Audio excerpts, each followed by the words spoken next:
United States President Barack Obama is headed for Korea this weekend. He's attending the 2012 Nuclear Security Summit, which is a biennial forum for more than 50 world leaders to discuss ways to contain the spread of weapons of mass destruction. The president will also visit the Demilitarized Zone between the two Koreas. Inevitably, this visit has resurrected the ever-ready rhetoric between the two, and the Americans have called a temporary halt to the long task of retrieving the remains of fallen soldiers killed in the Korean War. So, tensions there may be, but will they be sufficient to worry us?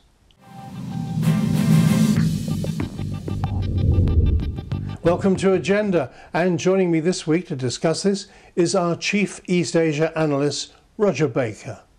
Rodger, is this visit to the DMZ largely symbolic and an obvious photo opportunity for the Commander-in-Chief, or is there more to it than that? I think when any U.S. president visits the Demilitarized Zone, it really is largely symbolic. It's trying to show both that the president takes an interest in the security issues overseas, an interest in the alliance relationship with the South Koreans, and also that this is a president that has been in two wars, has been working to pull out of two wars, but I think needs to and wants to demonstrate that he has this commitment to East Asia and this continued commitment even in the face of the reduction of U.S. troops in the Middle East and in Central Asia. The conference he's attending, with more than 50 countries present, isn't just, of course, about North Korea. It relates to everyone with or about to have nuclear weapons, including Iran. Yeah, the nuclear conference that the South Koreans are hosting is about more even than nuclear weapons. It's really about the concept of nuclear power, about nuclear proliferation or non-proliferation around the world. It's a way for lots of countries and lots of world leaders to get together and talk about an issue that in some ways can be a common view around the world. The South Korean leadership is certainly using this to try to emphasize that South Korea is an international player, that the South Korean president is an international statesman and not just someone who's local. All this has fizzed up in the media like a shaken bottle of Coke. But there are very conflicting signals from both North and South Korea. So, for example, North Korea has invited UN inspectors back in to monitor a nuclear freeze deal with the United States, insisting the pact remains in force, and that's despite its announcement of a planned satellite launch. How can this be explained? I think on the North Korean launch, we really have to look at it not as something that's suddenly been thrown out as a provocative move by the North Koreans, but really something that's been planned for at least 6 months, if not longer. We've already heard that, for example, the North Koreans, prior to Kim Jong-il's death back in December, had told the United States that they were going to be carrying out this launch as part of the anniversary celebrations for the 100th anniversary of the birth of Kim Il-sung. This is a very big and important domestic issue for the North Koreans. We see them continuing the plans for this, and if anything, if you look at the concessions, if you could call them that the North Koreans made in their discussions with the United States earlier this year to put a moratorium on missile testing, to put a moratorium on nuclear operations, to invite the IAEA back into North Korea, those were there to demonstrate, at least from the way the North Koreans want to propose this, that this launch is really only about domestic celebrations and about a celebration of domestic technology and not about the potential dual-use element, the military element of such a launch. Is there any reason Pyongyang shouldn't send up a satellite to celebrate the 100th anniversary of Kim Il-sung? Well, when you look at the North Koreans, they say they have every right to do this. The South Koreans have come out and said that this is in violation of some of the United Nations resolutions against North Korea.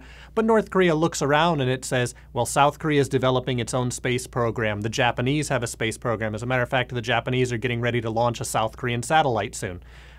Even Iran has put 3 satellites into orbit. It seems from the North Koreans' perspective that only they are the ones who are being held by the international community to a very different standard. There's the statement you've just mentioned, but at the same time, Seoul is pushing for the North Korean Kaesong Free Trade Zone to be included in the free trade agreement with the United States, and South Korean companies are very keen on this. The South Koreans look at their relationship with the United States, their relationship with North Korea, really in a much longer time frame, not just in the moment, in the immediate. And so as South Korea is looking at this, they're allowing, for example, some of the civilian interaction with North Korea to carry on. They haven't interrupted operations at Kaesong. As a matter of fact, we've seen higher trade levels between North and South Korea this year than we had last year. The South Koreans are wanting to include Kaesong in the Chorus FTA because they produce a lot of products there and they want to be able to take advantage of some of the consumer goods that they're producing there to get into the U.S. market at a much lower cost. So the South Koreans are not going to necessarily see this North Korean rocket launch as something that's an end to everything. It's a moment in a long process. So, Rodger, beyond the spin and the rhetoric of the next few days, would you say we might still be on course for improving relationships between North Korea and its critics? I think we're definitely going to see a lot more noise, a lot more rhetoric from both sides, or from all the sides in this case. Certainly the North Koreans have been saying things that are fairly provocative. The South Koreans have been making warnings that they could shoot down the North Korean missile. The Japanese have said similar. The United States has suggested similar. So there is this rise in the rhetoric. But I think that if you look at the fundamental elements of the relationship, I don't think much has changed. The North Koreans are not demonstrating a significant new technology. They don't necessarily show a significant new capability. We see the North Koreans still trying to find a way to manage the situation that they find themselves in.